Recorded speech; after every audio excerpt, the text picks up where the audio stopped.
people today. They could spend half their lives over 50. That's a lot of living. So it helps to have a wise friend and fierce defender in your corner. A friend like AARP. So your health lives longer. This is just slow-mo karate? Just slow-mo karate. Your money lives longer. I just bought that. I just sold that. And your happiness lives longer.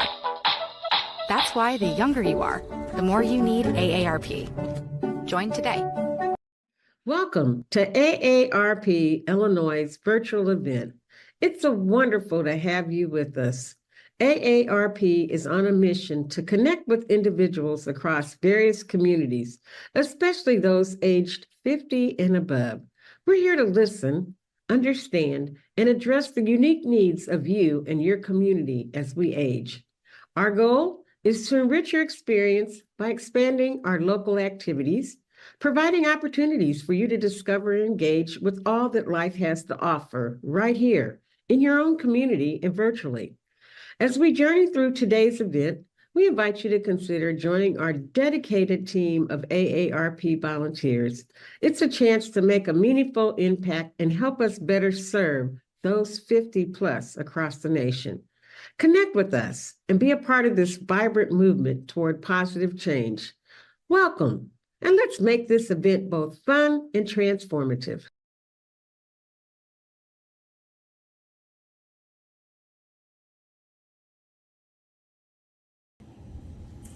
Hello everybody in AARP world. I am Chef Amanda Pyle and I'm coming to you today from Morton, Illinois, where today is all about cake decorating.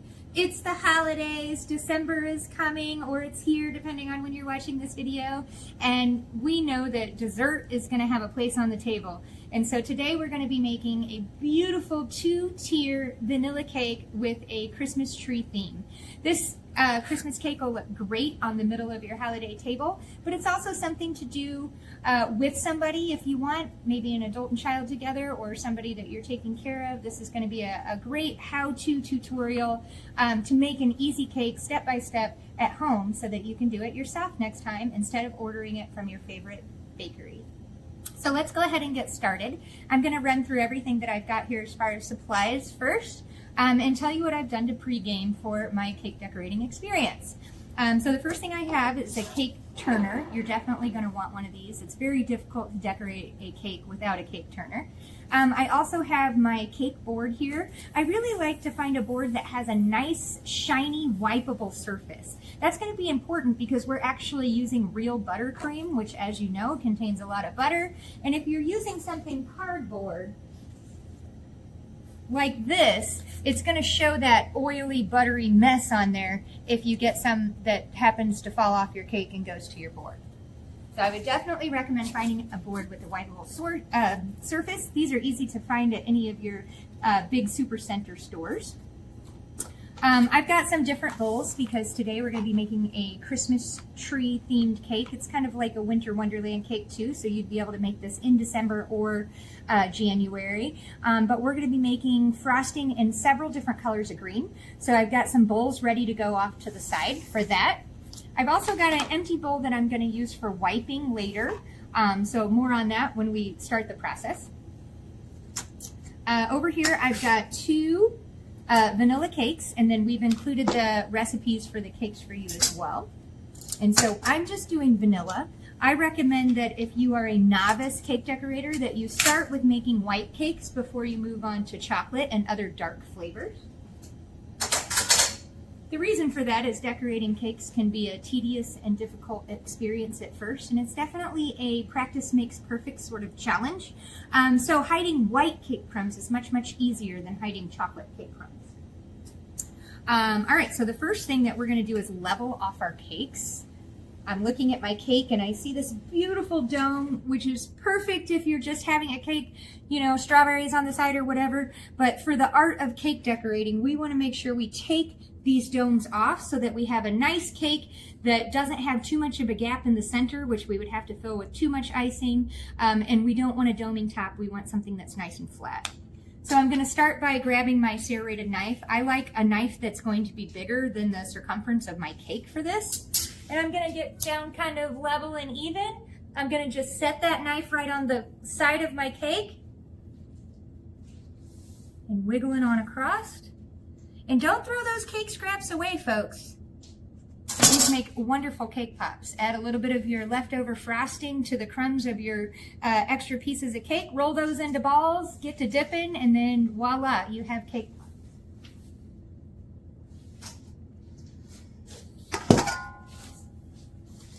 All right, we're gonna do that same process again. Set my knife right on the corner, let it kind of catch. Serrated knife is gonna work best. It does not have to be a specific cake knife. And then I'm gonna get down and I'm gonna look at my cakes. Are they level? This one looks perfect. This one looks like it just needs to have a smidge more taken off. And if you don't wanna make cake pops today, that's okay. Put your leftover cake in the freezer and freeze it for a rainy day when you are super bored and have a lot of time, because cake pops take a lot of time. It's actually the reason cake pops were invented, was to absorb the waste from bakery cakes. All right, next step is to get the cake from the pan to the board. So I like to take a little bit of icing, and I've made a traditional buttercream today, 4 sticks of butter to 8 cups of sugar, a little bit of vanilla in there, and then heavy cream or milk until it's the consistency that you like. Now, consistency makes a difference when cake decorating. I like my consistency in my icing to be a little bit thinner when I put the crumb coat on. That way it goes on nice and smooth and doesn't pull a bunch of crumbs with it. But when it's time to put on that final layer, I like my frosting to be a little bit thicker. That way it hides anything that's going on inside, like other crumbs, and kind of doesn't show them through the frosting. So I'm gonna take just a little bit on the back of my spoon. I'm gonna put it onto my cake turner, and I'm using this just as a little bit of glue, just to keep this from moving all over the place, because that can definitely be a challenge once we get going. Then I'm gonna add a little bit more, and I'm gonna do the same thing right in the middle here. And then I'm gonna carefully pick up my cake. Now this is a 10-inch cake, but you could certainly do a 7 or an 8-inch cake. And I'm gonna put the bottom side of my cake up, okay? This traps all of those other cake crumbs onto the bottom of my cake board, and hopefully they won't leak out into my frosting here. So I'm gonna make sure that that's nice and centered up and looks good, and it does. I do notice that it's slightly higher on this side, so if just simply pushing it down won't do the trick, we'll try to even it up with a higher side with a lower side of your other cake. Typically, you can get it pretty close. All right. The next step is going to be to apply frosting onto the top of this part of my cake. That way I have icing in the center to stick the other part of the cake. So for this, I like to use what's called the spooning method.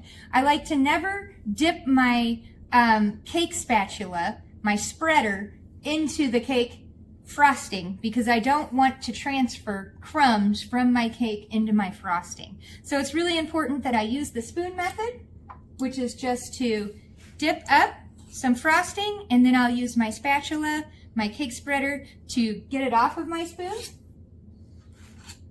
But that way the only thing going into the clean frosting is the clean spoon. And maybe we'll just do one more just for good measure. All right, the next thing I'm gonna do is just start to work that from the center all the way up.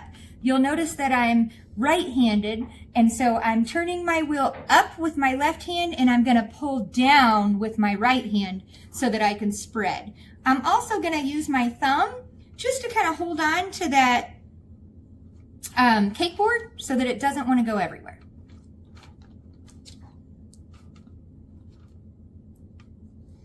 Now, we're not looking for super beauty here. We're just trying to get a layer of icing into the middle of the cake. That's our only goal here. And to not get a bunch of crumbs with it. So again, this is the step where we'd really like the icing to be a little bit thinner, if you can.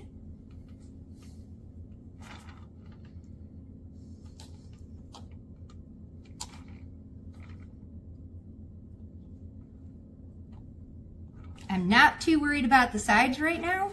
Literally just want to get a layer of icing. It's kind of up to you how thick you want to go with that. I don't love a ton of icing because I know I'm going to have quite a bit on the outside of the cake. So that looks pretty good to me. Now, this icing that I have left, I don't want to wipe it onto the side of my cake bowl here because then it's going to end up on the outside of my cake, and that's not what I want. So I'm going to have this special bowl here that's just for wiping frosting. But no worries, we're going to use that frosting. Buttercream is expensive to make. As we know, butter is up to $4 a pound here in Illinois, so we don't want to waste any of that delicious buttercream. Next step is going to be to put my hand on top of this cake, give it a flip, and then place it perfectly on top. Now, again, I've got a big old 10-inch cake here, but for your first time, I would recommend using a 7 or 8-inch cake just because they're a little bit smaller and easier to work on when you're still getting used to things. All right, so I just want to make sure that's nice and even. I feel like it needs to move over just a smidge. That might have done it there. And I'm just trying to kind of feel to make sure I don't have a ton of gappage in between. That looks pretty good.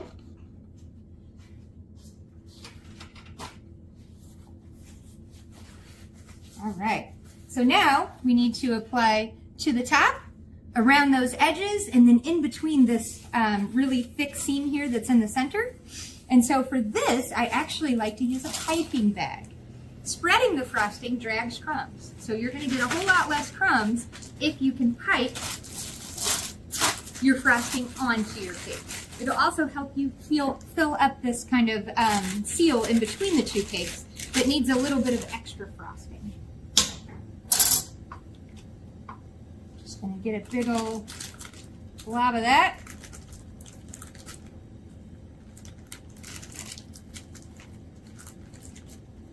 Now you'll notice I don't have a tip in my bag, totally okay. I don't need a tip at this time because I'm just using this to get my frosting from one point to another. And maybe a little bit extra. It's no fun to have to refill your bag. It's a greasy mess. So I'm going to put a little extra in. I can always pipe it out if I don't use it.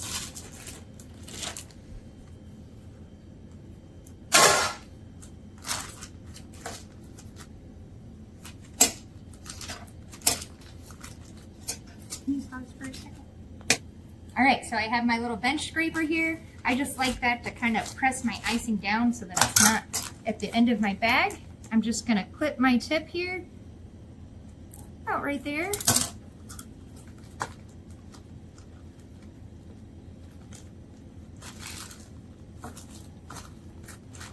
And then one of our most important parts here is gonna be to twist off that bag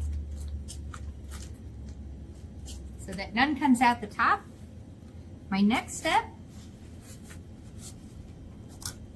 is going to be to pipe in the edge here. I'm going to put a little bit more.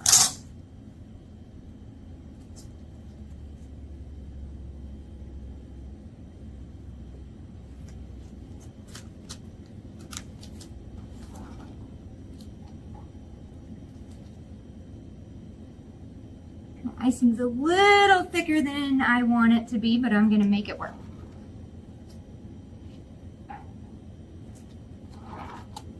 And again, we're just piping into that gap so that we can fill that up with icing.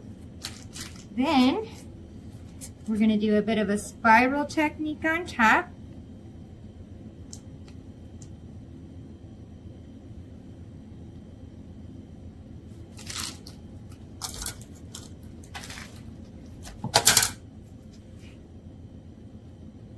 This doesn't have to be perfect. Again, it's just about applying icing onto the cake. And you don't need a lot because all of this is going to go across and down to finish up our sides. So don't use everything. All right, next we're going to, again, put our thumb on our cake board and we're going to work this frosting out and down the sides.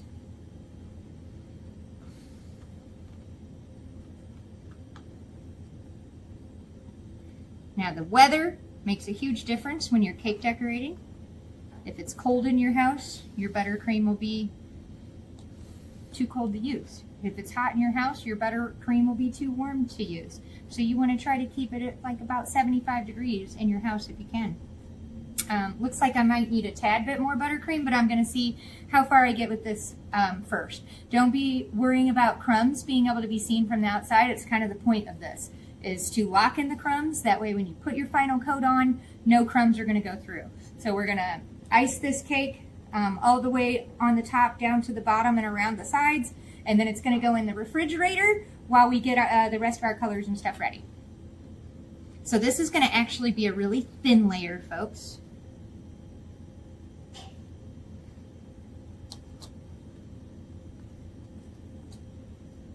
So I'm just starting first by working with what I have before I add more, okay? So I've gotten this far. I can clearly see that my sides need more, and I don't want to overwork it with my knife because I'm just going to get extra crumbs. So I'm just going to pipe some around the edge. I'll start on the bottom and then do a little bit on my top layer. And again, doing it like this means less movement of the crumbs with that cake spatula. It can be so easy to drag those around. And this I would call kind of a trouble area, an area where some crumbs are really wanting to jump out of there. So I'm going to just get a little bit of extra icing going on right there. See if I have any more trouble areas. That's looking pretty good. And then typically, see if I can get this on the camera, but I will tuck the very tip of my bag down kind of underneath. Can you see that on there, Holly? Kind of underneath, and I will pipe a very thin layer. Let's get that big old crumb out of there. Very thin layer at the base of my cake. All right, so now we're looking like that. It ain't pretty right now. Don't worry, we're going places. All right, and so here we go. We've got it all over the side now, so it's time to start moving that around. Getting that crumb coat applied.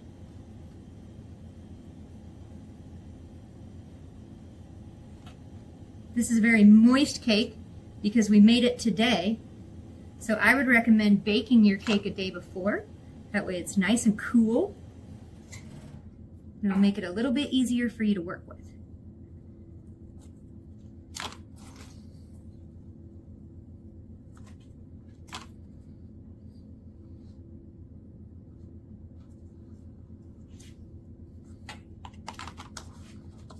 All right, as you can see that we are achieving that naked side look, which I actually love. It's kind of the trend right now for weddings, is to do a cake with a naked side. And I love it because it's easier. All right, and then I'm going to drag these little top parts in. And like I said, you can see crumbs, and that is normal. Now, what we don't want to see, though, is all of this waving on the top of the cake, because when you put your final coat on, all that's going to show through. So we want to make sure that we get that nice and flat. So I have a trick for that too, and I'll be right back.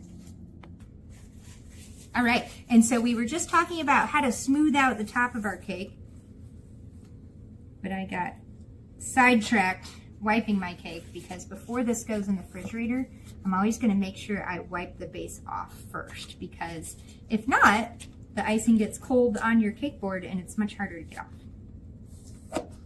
And since we can see the outside of our cake board for our cake, we want to make sure that it's cleaned up nice and good. Here I just have a really hot glass of water. I've got some extra paper towels here. I like to dip, dip, dip, and then just kind of hit it on there. And then this will pull out all of those little extra waves, I call them. That way the message on your cake can be nice and flat. But here's another great thing about this cake we're making. We're going to cover the whole top up, so you don't have to worry too much about all that. But this will be a nice trick to have in your tool belt for later. All right, so the top looks pretty nice and flat. If we wanted to write a message on there, we'd be good to go. So now we turn our attention back to the sides again, making sure that it's the way that we like it. And again, I just want to seal all those crumbs in.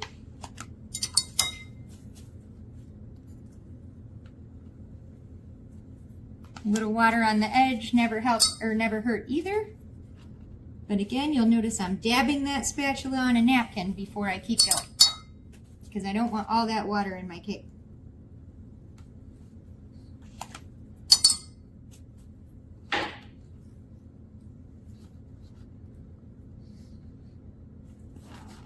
All right, that looks pretty good. We have a nice smooth surface on the top and a nice smooth surface around the edge. My last step before I pop this in the fridge is I'm gonna wipe my spatula clean, and I'm gonna just kind of tuck it right here at the bottom offset and clean up that bottom edge where we put that extra icing.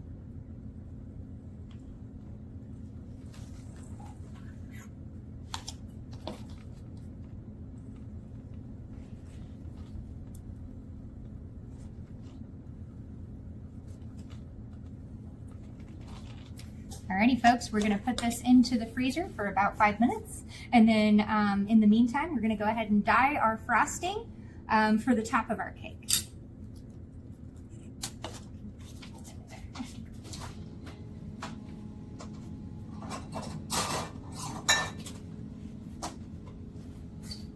Alright, so we've already talked about what's in our buttercream. We're gonna turn around and use our buttercream that we used for the crumb coat of our cake.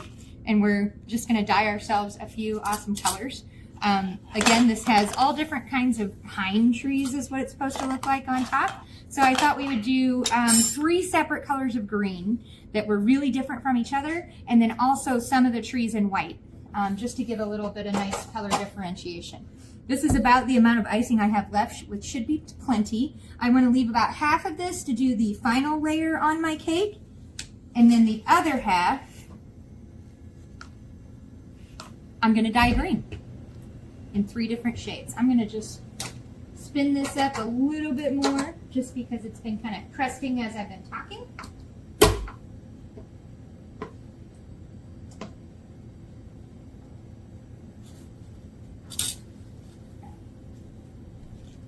Any of our frosting that was left over, we can squirt in there.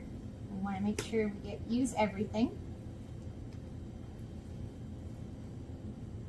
Definitely recommend disposable piping bags for your cake decorating experience. The reusable ones are hard to get clean. All right. I also like using a paddle for my icing instead of a whisk. The whisk can tend to whip a bit too much air into your icing, and it can leave bubbles on the surface of your icing that can be hard to spread out.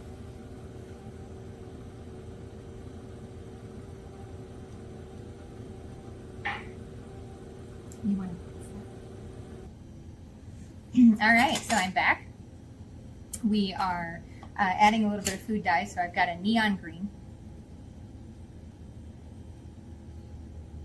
And I've got a regular green, so like a Kelly green, St. Patty's Day green, I guess you'd call it.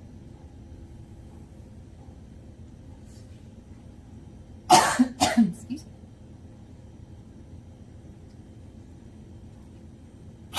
Yes, I was eating buttercream while I was away, and now I'm paying. And then I need something to get this out, so I'm going to use the end of my spoon. Now I do like using gel icings or colors instead of liquids, mainly because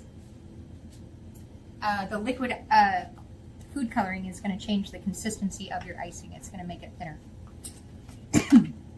So think about that.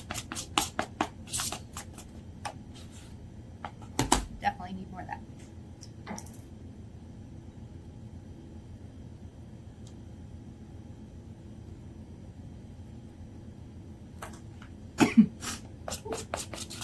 There we go.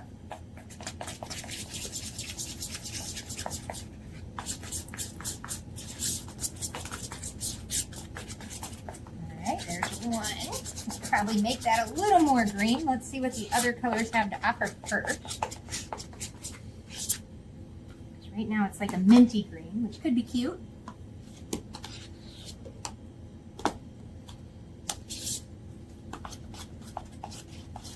And this one here is kind of like a olivey green. Probably one of my favorite colors.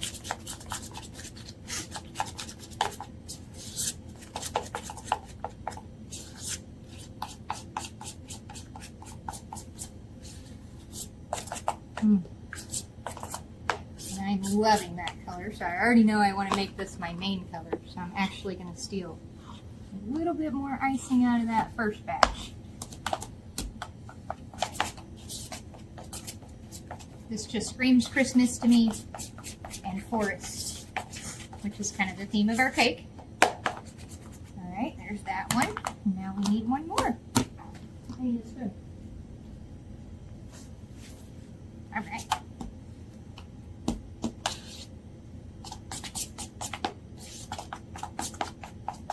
So again, I'm hoping for 3 very different greens.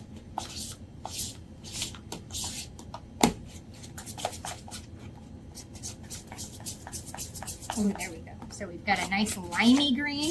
That came through nice.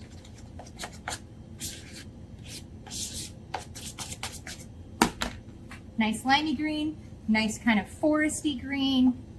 And then we're going to add a bit more Kelly green to this. It's just not getting quite as vibrant as I want, but I am going to leave it a lighter color since the other 2 are so vibrant. Achieving that, like true deep Christmas green, would take many tubes of these food colorings. And I'm not sure I want to eat that. So we're going to accept a nice minty light green. So we don't have a green mouth at the end. The great thing about this cake is once you start piping your trees, if you run out of icing, you can always take some of what is left and you can make some more.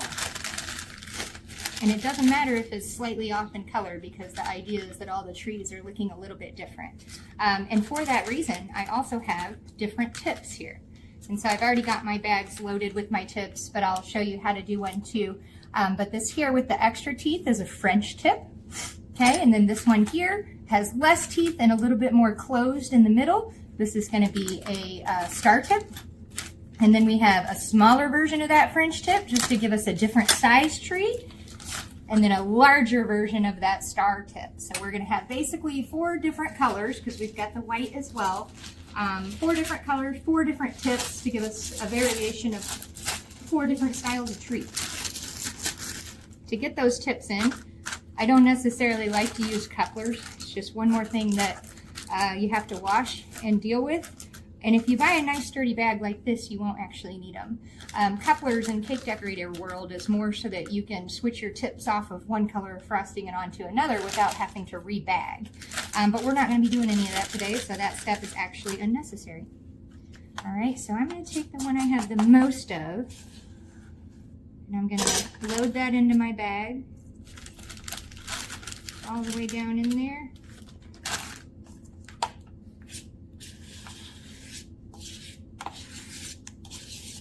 And on this cake, we can put on our final coat and then pipe our trees right on there.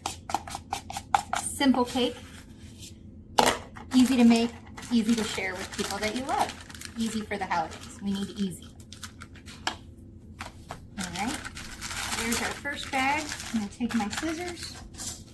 I'm going to cut a mark just right behind the teeth here. You can see where the teeth end inside of here. That's right where I want my mark. That way my bag doesn't drag through the frosting.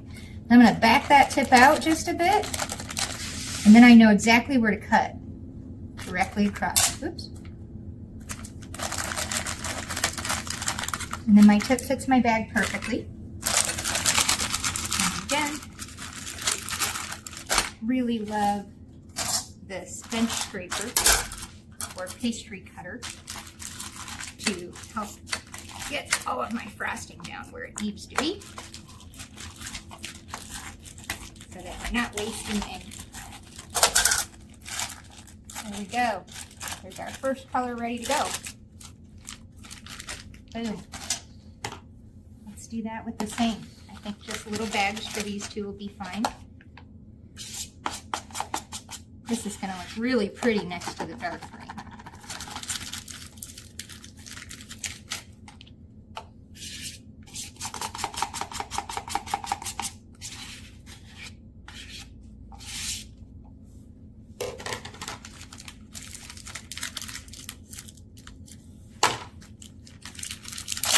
shake. Bench scraper if you got one. Really a handy tool for so many different things. Here's our second.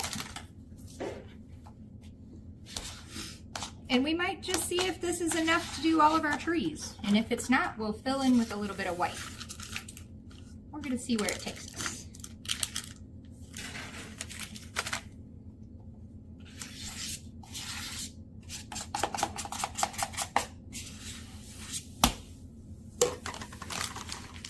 Very different greens, so I'm really liking that.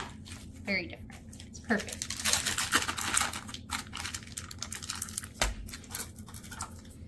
I've done this cake before and done an Oreo cake and put some Oreos into the base of the frosting so that it looked like the forest had dirt in the snow, and that was really pretty.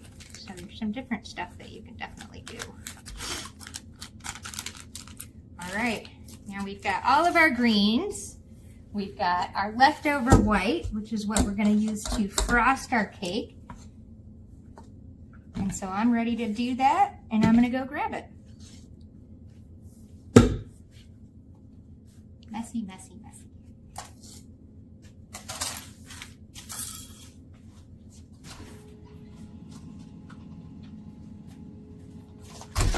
All right, here's our cake. Everything is nice and sealed in there and tight. It's okay that you can still see the cake coming through. That's kind of the point of the crumb coat. The point now of the next coat is to apply it to the cake and hide all of these crumbs. Now, if you want to do the natural side of this cake, it actually looks wonderful with the decor that we're going to put on top. So that's up to you. All right. So again, back to our spoon method, where the only thing that goes into the frosting is the spoon. And then I'm going to make sure that all of my utensils are nice and wiped and clean so that I have a good, fresh, new start.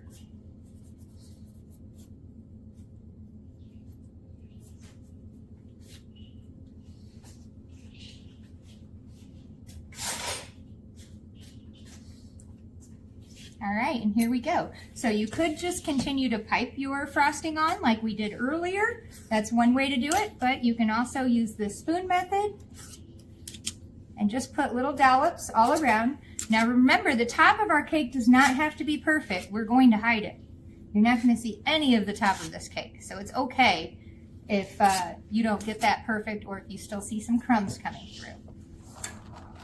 So right now, just going to put my thumb right back on my cake board here and start moving this on around. And I'm going to start getting it across the top of my cake. And because that layer underneath is cold, it's not wanting to pull those crumbs in, which is exactly what we want.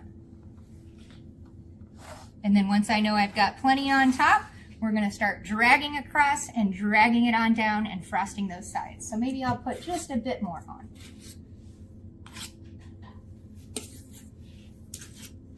Great thing is you can always add more if you want. All right, so again, moving that kind of off to the side where I know I'm going to drag it on down, and here we go. Just moving in circles to distribute first everything that's on top, kind of out to the outside, and then I'll start to move it on down.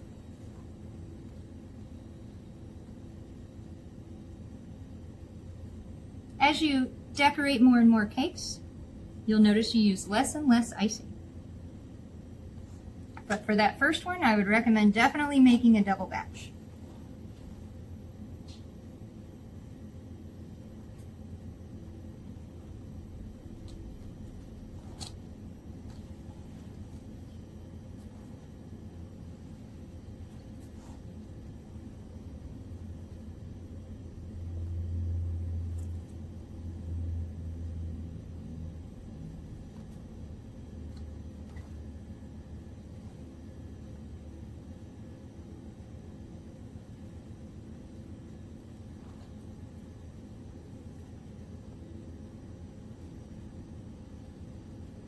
Looks like I did a pretty good job of getting enough frosting to be able to get from the top and down to the sides.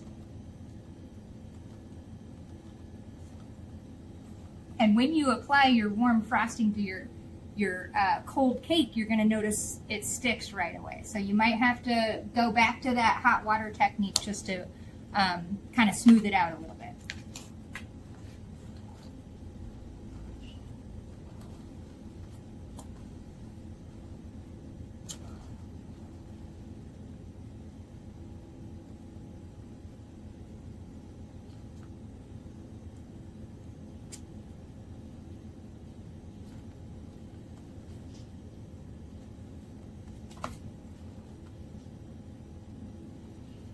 All right, it's looking pretty good. And as I go towards the bottom, I'm kind of tipping my spatula in a little bit so it cleans up the very bottom of the cake as well.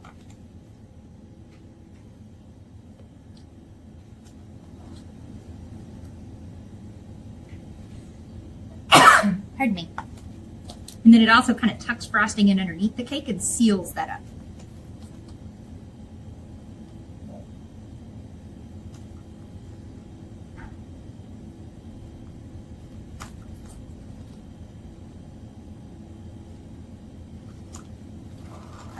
So now, right now, what we're looking at is the appropriate amount of frosting for the amount of cake that we have. Again, I'm not worried about on this particular cake, the top of my cake being perfect. I'm about to cover it with all of these beautiful greens for the trees. So really my main concern right now is making sure that the side of my cake looks nice and clean. There's a couple different things that we could do here. You could, again, do that naked side, and you're just gonna remove more icing until you see the naked side of the cake come through. Another option here would be to add a couple little green dots of frosting around the edge and kind of drag that around into the white. This is called an ombre effect, and that looks really beautiful too. This particular cake, I think, does not need a border. It's going to have big tall tops with trees. I don't want to draw any attention away from the trees, so I'm not going to put a border on either the top or the bottom of the cake. So next step is going to be to wipe this edge.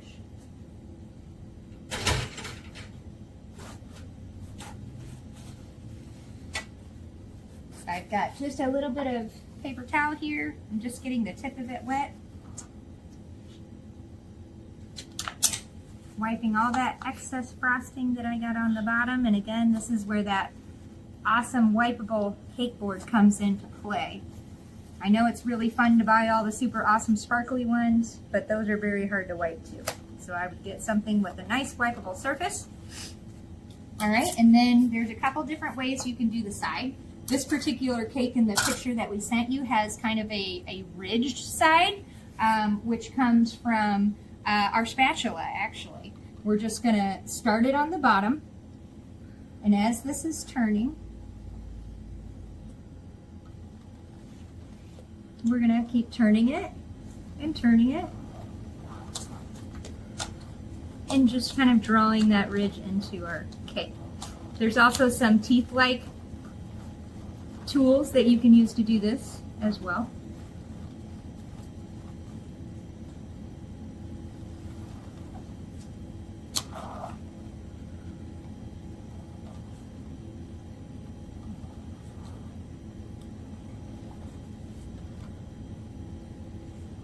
Okay, and that just kind of gives it a little bit of texture to the edge. And again, you're not going to notice that much because this cake is all about the top. So let's go ahead and get started with that. So I'm going to start with my most prominent green first, mainly because I want it to be the showstopper. I'm going to also make sure that anytime I pipe, I'm going in the same direction. So if I'm going counterclockwise with this tip, I'm going to make sure that every tip that I do goes counterclockwise, just because I like the way that looks on the cake. And so I'm not too worried about the placement of them as much as I'm worried about distributing the color enough across the cake.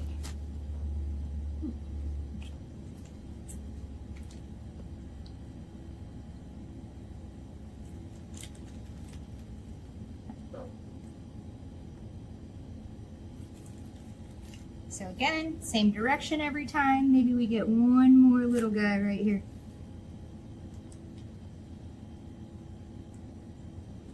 Barely, he's just a little guy. All right, then I'm gonna come in with my next color and another big tip. And I'm gonna go in the same direction, but you'll notice the French tip produces a completely different type of tree, which is exactly what we want.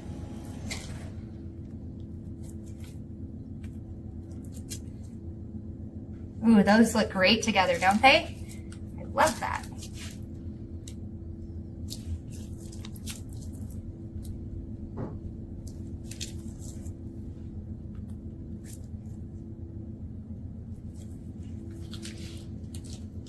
It's all right if they're not perfect. Trees aren't.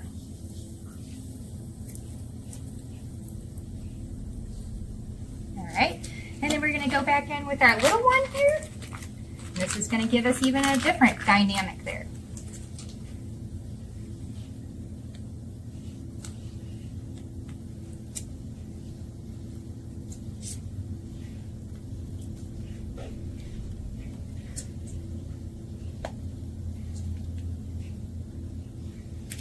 I like that there's not a lot of rhyme or reason to this cake. It's going to make it great for novice cake decorators to do, for kids to help out. It's a great kids cake. And again, I'm just spreading the colors around a little bit here.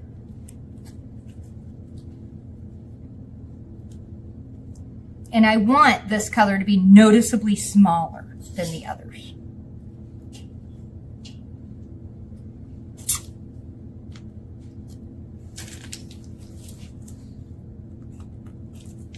Does look like we might need a little bit of white.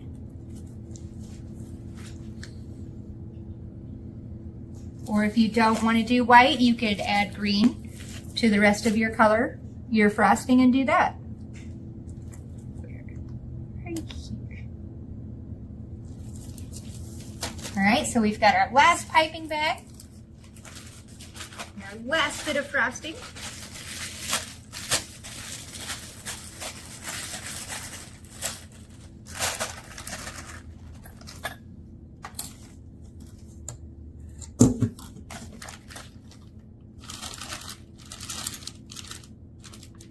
If you have extra frosting, great.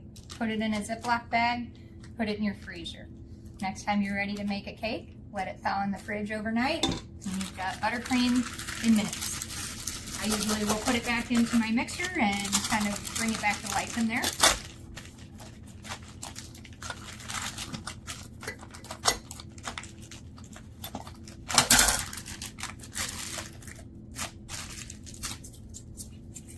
Alright, and now we're just going to tuck in and make some little white trees wherever we don't have some.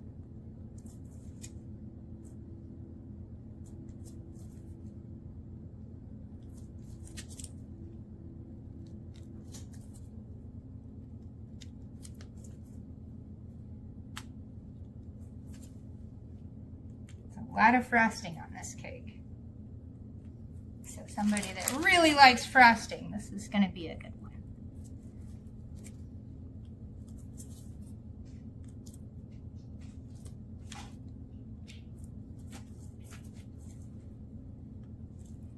And I don't mind that there's some little empty spaces kind of along the edge, but I do want the center to be pretty nice and full, and I like that.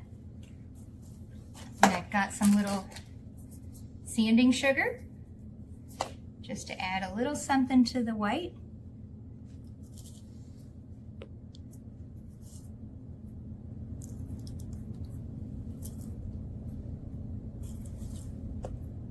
And add just another variation of green in here too.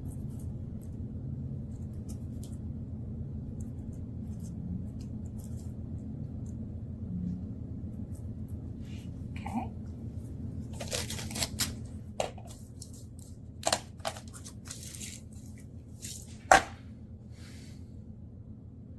Couple little Christmas trees on top. Very simple, very fun. And you could even dust the side of your cake with a little bit. If you guys want to see what that naked cake looks like, I could even show you that and wipe all this out here.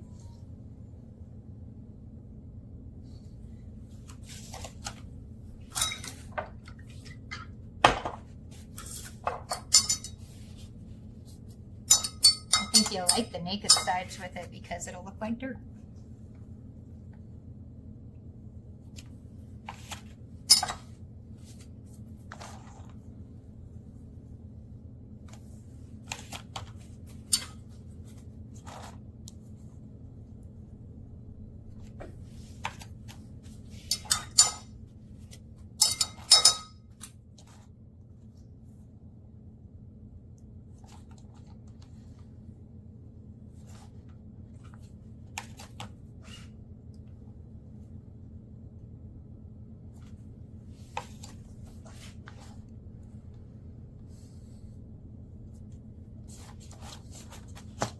There we go.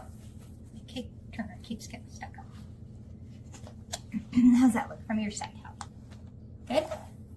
And if you want to take it one step further and do naked on the top, should have done that before I added my trees, but I just want to show you guys how cool that could look.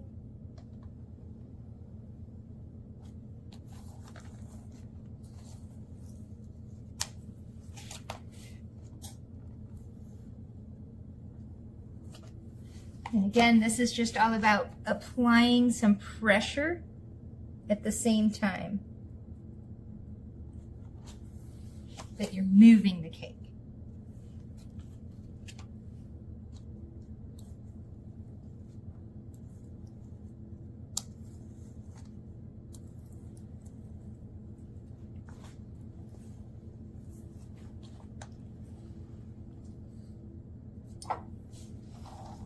There you go. You can kind of start to see that coming through on the side. I think you get the point. So it's just kind of up to you. There's a lot of different things you can do there, but that is our Christmas cake. Put that on a cake topper. That is going to look absolutely amazing on your holiday table. Like I said, very simple cake, so easy for kids or families to make together. Hopefully you enjoyed our simple cake decorating technique for a 2-tier cake. We hope to see you all back soon. Goodbye, AARP.